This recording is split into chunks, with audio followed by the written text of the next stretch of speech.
The video was amazing. I'm going to sleep. What? What? Bro, you just uploaded it. Don't you worry. No, you just uploaded a video. No, you can't just leave now. You can't leave for another month. No. No, you can't just say that. No, where are you going? No, wait. Yeah, I'm sorry for dipping like this for a month every time I make a long form. I'm trying to do my best, but well, I'm also not. FNAF has a lot of theories that are usually seen as fact, such as Mangle being the reason of the bite of 87, or he plays Michael in FNAF 3. A lot of these theories have heaps of evidence to the point where it might as well be confirmed. However, there can be some popular theories that are used as facts that aren't exactly right. Before I dive into these misconceptions, I want to clarify a few things. These theories could very well be true, but with the evidence that we have, I personally and many others don't believe it. But if you have evidence and want to disprove me, go to the comment section. The first misconception, that's also the most common, is the reason why the animatronics attack you in FNAF 1 and 2. It's heavily believed that the animatronics, or the souls of the missing children, think that you're William Afton, since we most likely play his son, Michael Afton, who's referenced a few times to look similar to William, mainly in FNAF's sister location.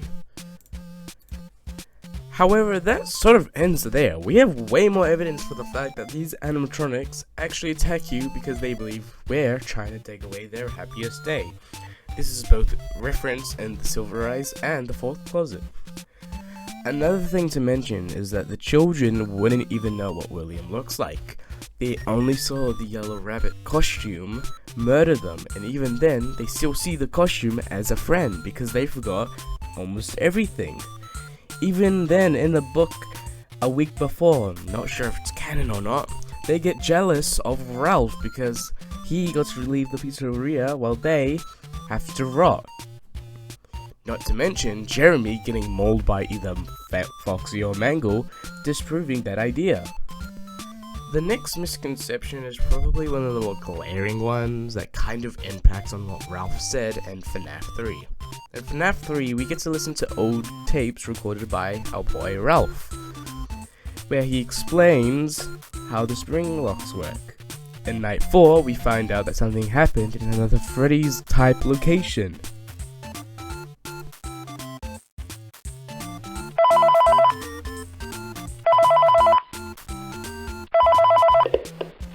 Hello.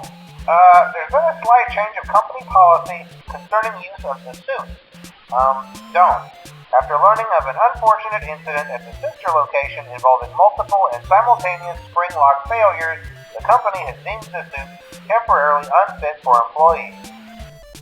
Ralph mentions a sister location, which could imply the incident either happened in Circus Baby Rentals or the actual pizzeria, but since the pizzeria closed in just a day because of Elizabeth's death, I assume it either happened in Circus Baby's Rentals or during the development of the pizzeria.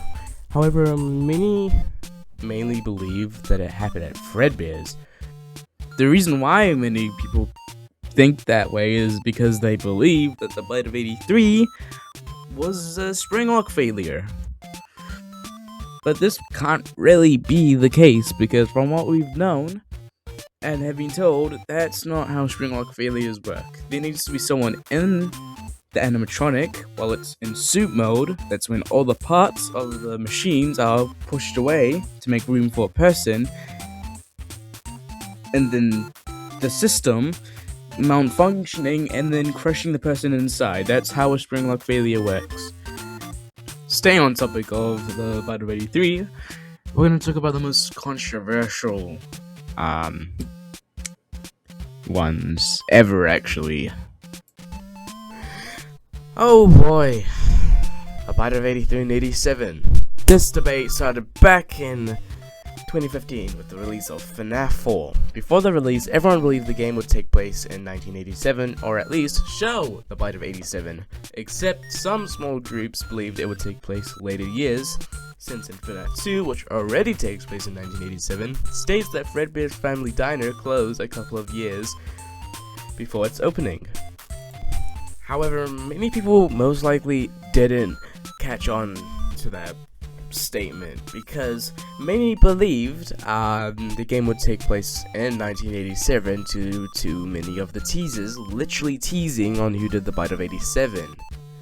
Not to mention the many 87s hidden in the teasers, like in Foxy's eye, and even in the page source there were a bunch of 87s. So many people in the community weren't fully on board with that idea, sadly, which made it really confusing for newcomers of the series. And also made confusing for, well, the average viewer as well. Yep, the big bite happened, the bite of 83. At the time as well, Markiplier made a video on night 4 and night 5, I think. And well, this meme came to be. Hey guys, I think the little man said he wants to give Fredbear a big kiss. On 3, 1, 2.